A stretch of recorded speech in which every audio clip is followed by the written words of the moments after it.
دوسرا پہلو یہ ہے کہ جو اللہ سے ہمارا تعلق ہونا چاہیے حسن ظن سے متعلق، کہ ایک تو انسان کی موت کب آتی ہے نہیں معلوم، یہ تو ایک معروف بات ہے، غیر مسلم بھی یہ بات جانتا ہے.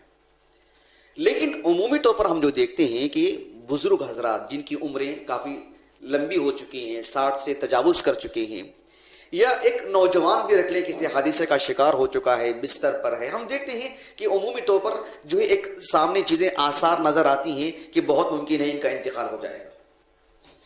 یہ تو ایک خصوصی بات ہے ایسے لوگوں کے لیے، ورنہ تو ایک انسان، ایک مسلمان کے لیے جسے ہمیں خبر نہیں ہے کہ کب موت آئے گی، تو عمومی طور پر یہ بھی حسن ظن ہونا چاہیے کہ اللہ مجھے معاف کر دے گا. مرنے سے پہلے حسن ظن پیدا ہو جانا چاہیے اللہ پر. عام دنوں میں بھی ہونا چاہیے، آخری دنوں میں، آخری وقت میں حسن ظن اللہ پر بڑھ جانا چاہیے. جب موت کا وقت قریب آتا ہے، اللہ پر جتنا زیادہ حسن ظن رہے گا، اللہ سبحانہ و تعالیٰ اس کے ساتھ اتنا ہی بڑا معاملہ کرے گا. اس وقت کی نازک حالت کو دیکھ کر کے جب انسان خود ترس کھاتا ہے، اللہ کی رحمت زیادہ غالب رہتی ہے. یہ بات رسول اللہ صلی اللہ علیہ وسلم کی احادیث سے ثابت ہے.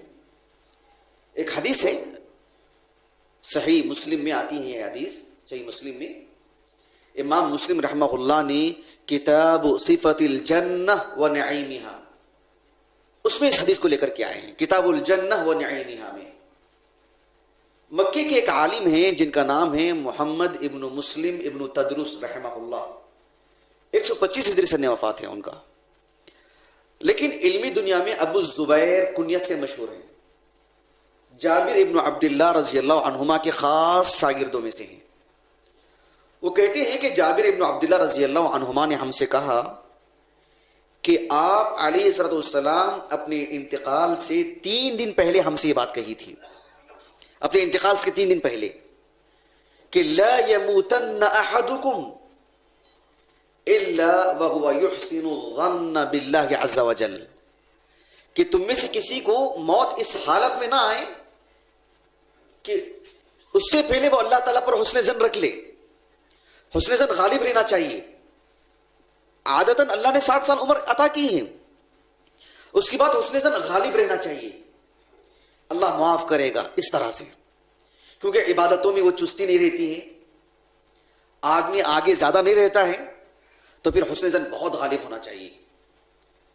ہمارے اسلاف میں ہم جو بولتے ہیں نا خیر القرون، خیر القرون، شروع کے جو 3 صدیاں، کتنا خیر غالب تھا. دیکھیے اس میں میں آپ کو شکل بتلاتا ہوں اس دور میں کیسا تھا حسن ظن اللہ رب العالمین پر انتقال کے وقت میں.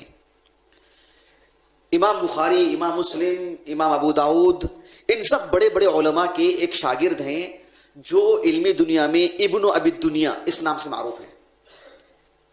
ان کا نام تھا محمد ابن عبداللہ. 208 ہجری میں پیدا ہوئے اور 281 ہجری میں ان کا انتقال ہوا. بغداد کے علماء میں سے ہیں.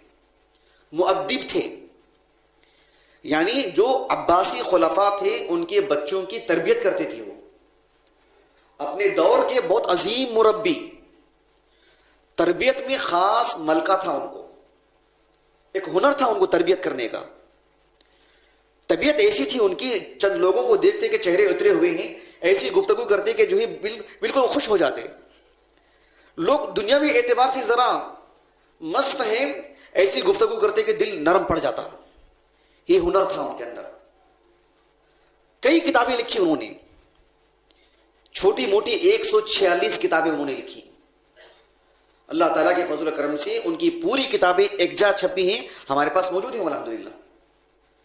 اس میں ان کی کتاب حسن الظن باللہ ایک کتاب ہے ان کی. وہ کہتے ہیں اس کتاب میں کہ حسین ابن عبد الرحمن السلمی کوفہ کے ایک عالم ہیں، 135 ہجری سن وفات ہے ان کا.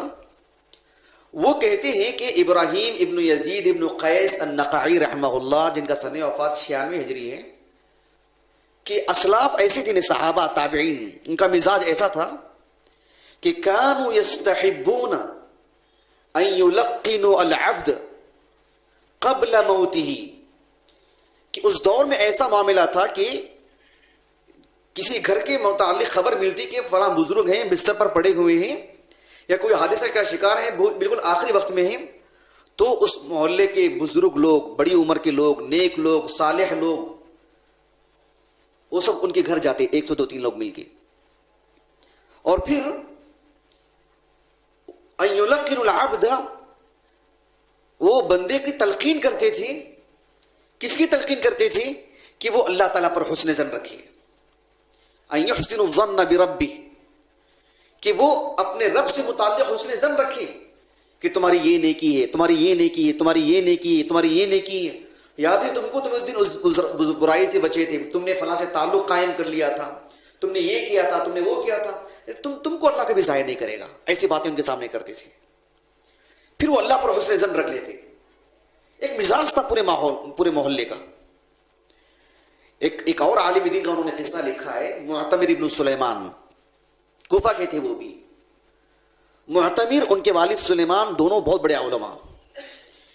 معتمر ابن سلیمان رحمہ اللہ کا انتقال 180 پر 7 ہجری میں ہوا.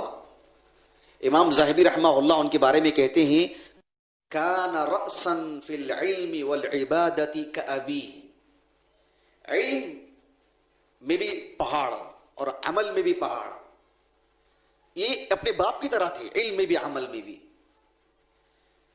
معتمر ابن سلیمان رحمہ اللہ, ان کے والد سلیمان ابن ترخان رحمہ اللہ کے بارے میں کہتے ہیں کہ جب میرے والد کا انتقال کا وقت آیا تو میرے والد نے مجھے بلائے اور بلا کر کے کہا کہ یا معتمر حدثنی بالرخص, کہا کہ اے معتمر مجھے وہ حدیثیں بیان کرو جس میں اللہ تعالیٰ کی رحمت کا, اللہ تعالیٰ کی طرف سے مغفرت کا, اللہ تعالیٰ کی یعنی کیسے کیسے گناہ معاف کر دیتا ہے, کیسے جو پردہ پوشی کرتا ہے, یہ سب چیزیں مجھے سناؤ, وہ حدیثیں مجھے سناؤ. لعلی ان القى اللہ وانا احسن الظن به, تاکہ میں ایسے حالت میں انتقال کروں کہ اللہ پر میرا حسن ظن غالب رہے. اللہ چھوٹی چھوٹی بات پہ پکڑے گا, اللہ تعالیٰ عذاب دے گا, یہ سب چیز ایسی تو حدیثیں ملتی نہیں ہیں. بہت بڑی باتوں پر اللہ تعالیٰ کے عذاب کی بات آتی ہے, لیکن جو رحمت سے متعلق جو حدیثیں ہیں مجھے وہ سنایا کرو خوب سے خوب, تاکہ میں وہ حدیثیں سنتا رہوں اور جو ہے مطلب میرے اندر ایک خوشکن طبیعت ہو جائے اور میں بالکل خوش ہو جاؤں, اللہ تعالیٰ سے راضی رہوں کہ اللہ سبحانہ و تعالیٰ میری اتنی ساری چیزوں کے باوجود بھی مجھے معاف کرنے والا ہے, کیونکہ اللہ سبحانہ و تعالیٰ کی رحمت اتنی وسیع ہے. یہ انداز تھا اس دور کا. تو اللہ تعالیٰ پر حسن ظن بہت عظیم قیمت ہے.